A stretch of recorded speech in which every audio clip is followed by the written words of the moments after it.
नमस्कार, केमन आছেন सबाई? आशा करी सबाई खूब भालो आছেন। मुक्त गगनेर आरो एकटी नतून पर्वे आपनादेर सबाइके जानाई स्वागत। এখন আমরা রয়েছি লিটল ইন্ডিয়াতে। তবে লিটল ইন্ডিয়া থেকে এখন আমরা যাব এনইউ সেন্ট্রাল মলে, সেইখান থেকেই কিনবো টাচ অ্যান্ড গো কার্ড। তবে এই পর্বে আপনাদের সাথে শেয়ার করব যে টাচ অ্যান্ড গো কার্ড কীভাবে কেনে, কীভাবে রিচার্জ করে, কীভাবে ব্যবহার করে, সমস্ত ডিটেলস এই পর্বের মধ্য দিয়ে আপনাদের শেয়ার করব। তাই বলছি ভিডিওটা স্কিপ না করে দেখতে থাকুন ও সঙ্গে থাকুন। এই টাচ অ্যান্ড গো কার্ডের আরও একটা নাম রয়েছে যাকে এনহ্যান্স কার্ডও বলে। এই এনহ্যান্স কার্ড বা টাচ অ্যান্ড গো কার্ড যে শুধুমাত্র আপনি বাসে ট্রেনে ব্যবহার করতে পারবেন এমনটা কিন্তু নয়। যদি আপনার নিজস্ব গাড়ি থাকে সেক্ষেত্রে কার পার্কিংয়ের জন্য যে টাকাটা আপনি ক্যাশ ব্যবহার করতেন সেখানে ক্যাশ না ব্যবহার করে এই টাচ অ্যান্ড গো কার্ডটা ব্যবহার করতে পারেন। আবার যেখানে আপনি টোল ট্যাক্সের জন্য ক্যাশ ব্যবহার করেন, ক্যাশ ব্যবহার করলে ওইখানটা অনেকটা সময় লাগে, আর সময়টা বাঁচানোর জন্য আপনি এখানে টাচ অ্যান্ড গো কার্ডটা ব্যবহার করতে পারেন। এছাড়া অনেক সময় দেখা গেছে যেখানে ট্রেনের টিকিট আপনি ক্যাশ দিয়ে কাটছেন সেখানে ক্যাশ দিয়ে না কেটে যদি আপনি টাচ অ্যান্ড গো কার্ডটা ব্যবহার করেন তাহলে ট্রেনের টিকিট কাটলে যে টাকাটা লাগতো তার থেকে একটু কম পড়ে যদি আপনি টাচ অ্যান্ড গো কার্ডটা ব্যবহার করেন। তো এই দিক থেকে অনেক সুবিধা আছে টাচ অ্যান্ড গো কার্ড ব্যবহার করলে। আমরা পৌঁছে গেছি এনইউ সেন্ট্রাল মলে। যেহেতু সামনেই ক্রিসমাস ডে আর বেশি দিন বাকিও নেই, তাই প্রত্যেকটা মলেই সুন্দর করে সাজিয়েছে ক্রিসমাস ট্রি দিয়ে। এই মলটাই দেখুন না কি সুন্দর লাগছে, কি বড় বড় গাছ। তবে এগুলো কিন্তু রিয়েল না, সবই আর্টিফিশিয়াল, তবুও খুব সুন্দর লাগছে। আর আমরা যেহেতু ডিসেন্ট হোমে থাকি, যেই মলে আমরা থাকি সেই মলটাও খুব সুন্দর করে সাজিয়েছে, তবে সেটা আপনাদের অন্য একটা পর্বে শেয়ার করব।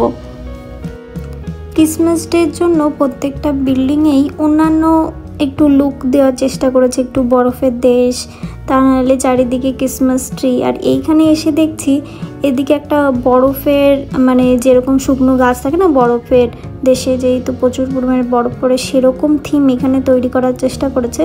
তবুও পুরোটা হয়তো হয়ে পারেনি, কিন্তু যতটা হয়েছে খারাপ কিন্তু লাগছে না, খুব সুন্দর লাগছে।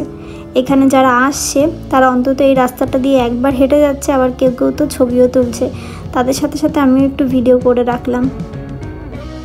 আমরা এখন চলে এসেছি মেন জায়গায়, অর্থাৎ যেখান থেকে টাচ অ্যান্ড গো কার্ড পাবো। উপরে লেখা রয়েছে টাচ অ্যান্ড গো। তবে এই শপটা খুঁজতে আমাদের অনেকটা সময় লেগে গেছিলো। আপনাদের বলছি ধৈর্য হারাবেন না। এই শপটা রয়েছে পুরনো আইফোনের দোকানের পাশেই। আর এদিকে অনুপ আমাদের সিরিয়াল নাম্বারটা বের করছে। এখানে যেহেতু অনেকগুলো কাউন্টার, তাই সিরিয়াল নাম্বার বের করতে হয়। এখানে আমাদের সিরিয়াল নাম্বার ছিল 1133। এখানে সিরিয়াল নাম্বার বের করার জন্য একটা মেশিন রয়েছে, এখান থেকে ইজিলি বের করে নিতে পারবেন। এদিকে রয়েছে অনেক ভিড়। এবার আপনাদের বলি টাচ অ্যান্ড গো কার্ড দু রকমের হয়, একটা হচ্ছে নর্মাল আর একটা হচ্ছে স্পেশাল। নর্মাল আর স্পেশালের মধ্যে পার্থক্য হলো নর্মাল নিলে আপনাকে নয় এখান থেকে রিচার্জ করতে হবে, কিংবা স্টেশনের যে সমস্ত টিকিট কাউন্টার থাকে সেইখান থেকে রিচার্জ করতে হবে। আর স্পেশাল নিলে যদি আপনার ফোনে এনএফসি সাপোর্ট করে তাহলে আপনি নিজেই ফোন থেকেই করতে পারবেন, অর্থাৎ রিচার্জ বাড়ি থেকেই করতে পারবেন। তো এই সুবিধাটা আছে। এবার আপনার যেটা ভালো মনে হয় সেটা আপনি নেবেন। আর এদিকে একটা স্ক্রিন রয়েছে, এখানে প্রত্যেকটা সিরিয়াল নাম্বার শো করবে আর তার পাশে কাউন্টার নাম্বার। 2036 কাউন্টার 4। আমাদের সিরিয়াল নাম্বার এসেছিল, তো তখন আমরা ওইখানে যাই আর আমরা স্পেশাল কার্ডটা নিয়েছি। আমাদের এই কার্ডটার জন্য আমাদের 10 রিঙ্গিত দিতে হয়েছে। আমাদের ফোনে যেহেতু এনএফসি সাপোর্ট নেয় তাই আমরা স্পেশাল কার্ডটা নিলাম, যে বাড়ি থেকে রিচার্জ করতে পারবো। আর আগেই আমাদের একটা কার্ড ছিল, তাই একটা কার্ডের প্রয়োজন ছিল বলে এখান থেকে একটা কার্ড নিয়ে নিলাম। এবার আপনাদের দেখাই কি করে মেশিন থেকে কার্ডে রিচার্জ করতে হয়। তো যেভাবে আমরা এটিএম মেশিনে কার্ড দিই ঠিক তেমনই কার্ডটা দেওয়ার পরে এখানে লেখা আসবে টাচ অ্যান্ড গো। টাচ করলে ঠিক এরকম একটা স্ক্রিন আসবে, উপরে লেখা রয়েছে কত টাকা, নো ব্যালেন্স। আর এটা এক্সপায়ারি ডেট রয়েছে 2031 সালে। আর এখনও পর্যন্ত কোনো টাকা আমি ভরিনি, তো ওই জন্য আর এদিক থেকে রিসিট আসবে। আর এখান থেকে আপনি নোট ভেতরে দিতে পারেন, যেরকম 100 রিঙ্গিত, 50 রিঙ্গিত, 20 রিঙ্গিত আর 10 রিঙ্গিত। এবারে আপনাদের দেখাবো কি করে কার্ডটা ব্যবহার করতে হয়। রিচার্জ তো হয়ে গেল যে কী করে রিচার্জ করতে হয়, এবার কার্ডটা কি করে ব্যবহার করতে হয়। আর আমি এখন রয়েছি কেএল সেন্ট্রালে।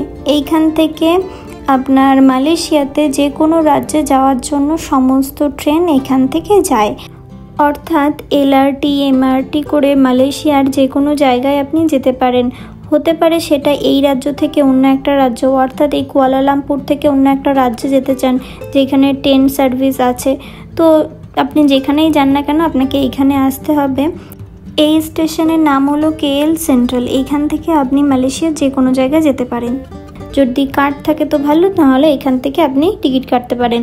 তবে এখানে আরেকটা কথা বলে রাখি, কার্ডটা ক্যারি করাই ভালো, কারণ কিছু কিছু স্টেশন আছে যেখানে আপনার ক্যাশ অ্যালাউ করে না, সেখানে আপনাকে কার্ডেই পে করতে হবে, সেখানে বড্ড মুশকিল হয়ে যায়। এই জন্য এই টাচ অ্যান্ড গো কার্ডটা থাকা খুব দরকার। টাচ অ্যান্ড গো কার্ডের সমস্ত বিষয় আপনাদের জানিয়েছি। এবার আপনাদের দেখাবো যে টাচ অ্যান্ড গো কার্ডটা কী করে ব্যবহার করতে হয়।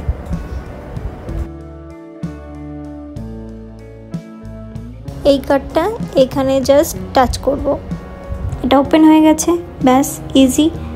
এবার কী করে আসছে দেখাই। ওই দিকে রয়েছে।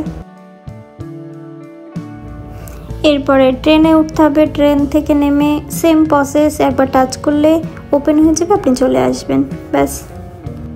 চলুন তবে এই পর্বটা এখানেই শেষ করছি। দেখা হবে নতুন একটা পর্বের মধ্য দিয়ে। আমার এই পর্বটা যদি ভালো লেগে থাকে আমাকে কমেন্টে অবশ্যই জানাবেন। আমার চ্যানেলে নতুন বন্ধু হয়ে থাকলে চ্যানেলটিকে সাবস্ক্রাইব করার অনুরোধ রইল। সকলে সুস্থ থাকবেন, সাবধানে থাকবেন, টাটা।